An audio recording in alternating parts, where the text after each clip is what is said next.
Hello लाडक्या बहिणींनो आणि लाडक्या ताईंनो, मुख्यमंत्री माझी लाडकी बहीण योजना आणि त्याचा 17वा हप्ता हा वितरण सुरू होऊन ऑलमोस्ट 5 दिवस झालेले आहेत, पण असंख्य लाडक्या बहिणींच्या अकाउंटमध्ये अजूनही पैसे जमा झालेले नाही आहेत. याबद्दल सरकारने काही चर्चा केली आहे का? त्यामध्येच आता ई केवायसी पोर्टल सुद्धा बंद केलेले आहे 31 डिसेंबरलाच. पण असंख्य लाखो बहिणी, 67 लाख लाडक्या बहिणींची अजूनही ई केवायसी बाकी आहे, रखडलेली आहे. तर ते ई केवायसी परिपूर्ण करण्याला सरकार हे पोर्टल सुरू करणार का, याबद्दलची ब्रेकिंग न्यूज मी तुम्हाला देणार आहे आणि सगळं सविस्तर तुम्हाला या व्हिडिओच्या माध्यमातून सांगणार आहे. सोबतच लाखो बहिणींना दिलासा भेटणार का, याबद्दलही आपण बोलणार आहे.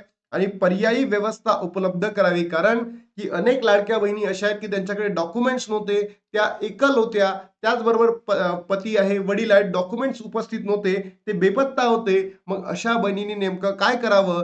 ज्या बहिणींकडे मोबाईलच नाही आहे त्या बहिणींसाठी काय करावं? यासाठी पर्यायी व्यवस्था उपलब्ध करणं ही सरकारचं आता काम आहे, हे बघणं अत्यंत गरजेचं आहे. आणि त्यामध्येच लाडक्या बहिणींनो, आता वृत्तपत्र माध्यमांमध्ये अनेक मोठ्या मोठ्या न्यूज येत आहे. लाडक्या बहिणींना बसला फटका, 67 लाख लाडक्या बहिणींचे अर्ज बाद, मिळणार नाही 1500 रुपये. तुमचं नाव आहे की नाही बघा.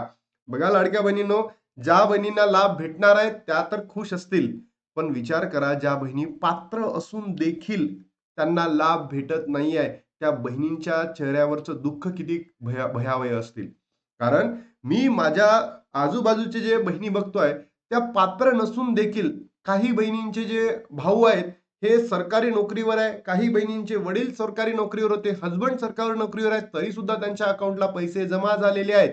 पण ज्या बहिणींना खरंच गरज आहे, नितांत गरज आहे, अशा बहिणी आता ई केवायसी पासून वंचित आहे आणि सोबतच 17वा हप्ता देखील त्यांच्या अकाउंटला जमा झालेला नाही आहे. तर अशा बहिणींनी काय करावं, याबद्दल सरकारकडनं काहीही अजून आलेलं नाही आहे. तर मला एवढंच म्हणायचं आहे की ही ई केवायसीचं जे पोर्टल आहे हे सुरू करावं, वापस सुरू करावं, जेणेकरून ज्याही बहिणी आता वंचित राहिलेल्या आहेत ई केवायसी पासून, त्यांना एक चान्स 15 दिवसाचा नक्की द्यावा, हीच मागणी आपली सरकारकडे आहे. आणि त्याच्या माध्यमातून लाडक्या बहिणींनो, सरकारने हे सुद्धा आपल्याला या ठिकाणी स्पष्ट केलेलं आहे की मंत्रिमंडळाची बैठक होईल. जसं आदित्य तटकरे मॅम आणि त्यांचं मंत्रिमंडळ याची बैठक होईल आणि या बैठकीमध्ये हा निर्णय घेतला जाईल की ई केवायसी पोर्टल सुरू करायचे की नाही. म्हणजे आपल्याला अजून 3 ते 4 दिवसाचा वेट करावा लागेल की ई केवायसी पोर्टल सुरू होणार की नाही म्हणून. बरोबर. तर बघा, एकूण 2,47,00,000 महिलांनी अर्ज केले होते. फक्त 1,80,00,000 महिलांनीच या 31 डिसेंबर पर्यंत काय केली, ई केवायसी केली आहे. आणि 31 डिसेंबर नंतर जर तुम्ही लाडकी बहीण .महाराष्ट्र.gov.in या संकेतस्थळाला गेला, तर तिथून हे काय केलेलं आहे, ई केवायसी ची सुविधा बंद करण्यात आली आहे. राज्य सरकारची अशी योजना, ज्या योजनेने महाराष्ट्राच्या घराघरात नाव कोरले, या इतर राज्यातील देखील योजनेचे भाजपाला सत्ता मिळवून देण्यात महत्वाची भूमिका बजावली. दरमहा 1500 रुपये येण्याची वाट सर्वच लाडक्या बहिणी बघत असतात. पण आता 2026 नवीन वर्षालाच लाडक्या बहिणींना मोठा दणका बसलाय. 31 डिसेंबर 2025 रोजी ई केवायसी करण्याची अंतिम तारीख होती. ही प्रक्रिया पूर्ण न करणाऱ्या महिलांनी नावे यादीतून वगळण्यात आली असल्याचे वृत्त काही माध्यमांनी दिलेले आहेत. राज्यातील कोट्यावधी महिलांचे लक्ष लागून असल्या मुख्यमंत्री मोठी धक्कादायक बातमी समोर आलेली आहे. आणि लाडक्या बहिणींनो, जर तुम्हाला येणाऱ्या 2 ते 3 दिवसांमध्ये किंवा या वीक मध्ये जर ई केवायसी ला वाढून मिळालं नाही किंवा ई केवायसी ची जी मुदतवाढ भेटलेली नाही, तर निवडणूक पुढे आहे. आहे ना निवडणूक? तर त्या निवडणुकीमध्ये तुमची ताकद दाखवून द्या सरकारला, की घ्या, तुम्ही आम्हाला 67 लाख बहिणींना अपात्र ठरवलं ना, तर सरकारला मतदानच करू नका लाडक्या बहिणींनो. दुसरा कोणालाही करा, जो आपल्यासाठी लढेल, जो आपल्यासाठी झगडेल आणि जो आपल्या हक्कांना आपल्याला कंटिन्युअस दर महिन्याचा लाभ त्या महिन्यामध्ये, आम्हाला पैसे वाढून नाही पाहिजे, आम्हाला दर महिन्याचा लाभ दर महिन्यामध्ये पाहिजे आणि कोणत्याही निकषाशिवाय. असं जर कोणी करत असेल तर आपण त्यांना वोट करा. काही एवढीच मागणी मी तुम्हाला करतोय, कारण की हे सगळं सरकार एक नंबरचं ढोंगी सरकार आहे, मी या ठिकाणी म्हणतो.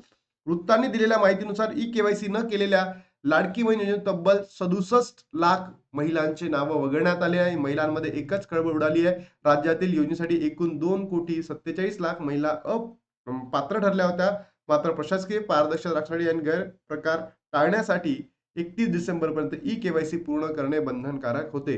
पण त्याच्यामध्ये जर तुम्ही बघितलं असेल तर लाखो संख्येने लाडक्या बहिणी अशा आहेत की त्या खरंच पात्र असून देखील आता अपात्र ठरलेल्या आहेत. आणि त्यामध्ये जर तुम्ही कालची न्यूज बघितली असेल 4 जानेवारी 2026 ची संध्याकाळी 7 वाजताची बातमी आहे. लाडक्या बहिणींसह आता लखपती मुख्यमंत्री देवेंद्र फडणवीस यांचे महत्वपूर्ण विधान. तर माननीय मुख्यमंत्री साहेबांना माझा एवढाच प्रश्न आहे की दादा, तुमच्याकडे माझ्या महाराष्ट्रातील सर्वच बहिणी इतक्या आतुरतेने वाट लावून बघत असतात. इच्छा त्यांची असतं की बाबा त्या महिन्याचा लाभ आम्हाला त्या महिन्यामध्येच मिळावा. आणि 17वा हप्ता ऑलमोस्ट 2 महिने 5 दिवस होऊन सुद्धा त्या बहिणींच्या अकाउंटमध्ये पैसे जमा झालेले नाही आहेत. तर अशा लाखो बहिणी आहेत. पहिले त्या बहिणींचे प्रश्न सोडवा. ज्या बहिणींची ई-केवायसी झालेली नाही आहे, त्या पात्र असून देखील सुद्धा त्या अपात्र झालेल्या आहेत. आणि ज्यांना 16वा हप्ता भेटला होता, 17वा हप्ता भेटलाच नाही आहे, अशाही लाखो बहिणी आहेत, करोडो बहिणी आहेत. पहिले त्या बहिणींचे तर प्रॉब्लेम सॉल्व्ह करा. कशाला हे चुकीचे तुम्ही लाडक्या बहिणींच्या मनासोबत खेळतायत. आतापर्यंत तर तुम्ही खेळलात, पण आताही पुढे खेळू नका. कारण की त्याने निवडणुकीतील महानगरपालिकेचे जे आता रणांगण लागलेलं आहे, 15 तारखेला जी निवडणूक आहे, याच्या अनुषंगाने हे वक्तव्य केलेलं आहे. पण लाडक्या बहिणींनो, मला तुम्हाला एवढंच म्हणायचं आहे, आता विचार करूनच मतदान करा. अन्यथा हे सरकार एकदम ढोंगी सरकार आहे, बोगस सरकार आहे. 2 महिन्यापासून लाडक्या बहिणींच्या मनासोबत त्यांचा मानसिक छळ या सरकारने केलेला आहे.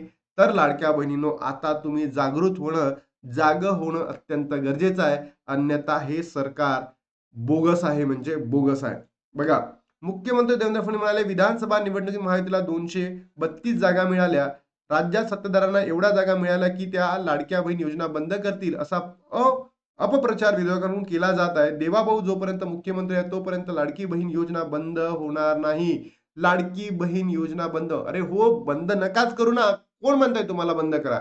असे वक्तव्य तुम्ही देऊन आम्हाला भरकटण्याचा प्रयत्न करू नका. लाडक्या बहिणींना तरी स्पेशली केंद्र शासन राज्याला 1 कोटी लखपती दिदी तयार करण्याचे लक्ष दिले आहे. आतापर्यंत 50 लाख लखपती दिदी तयार झाल्या. कुठे झाल्या? दाखवा, आकडे दाखवा. हे आकडे तुमचे फक्त आणि फक्त हे निवडणुकीपुरते असतील. आम्हाला रियालिटी दाखवा. बरोबर? त्यानंतर लाडक्या बहिणी आगामी काळात 1 कोटी लक्ष पूर्ण केले जाणार आहे. अहो दादा, माननीय मुख्यमंत्री साहेबजी, इथे तुमच्याकडनं एक एक्झाम, आता जी कालची एक्झाम होती 4 तारखेची PSI ची, याला 1 वर्ष मुदतवाढ देता नाही आली. बरोबर? एक्झाम तुम्हाला वेळेवर घ्यायचं होतं आणि इथे 1 कोटी लक्ष पूर्ण केले जाणार आहे. अहो, पहिले तर ज्या ज्या मुद्द्याला तुम्ही बोलायला पाहिजे, जे मुद्दे तुम्ही सोडवायला पाहिजे ते तर सोडवा.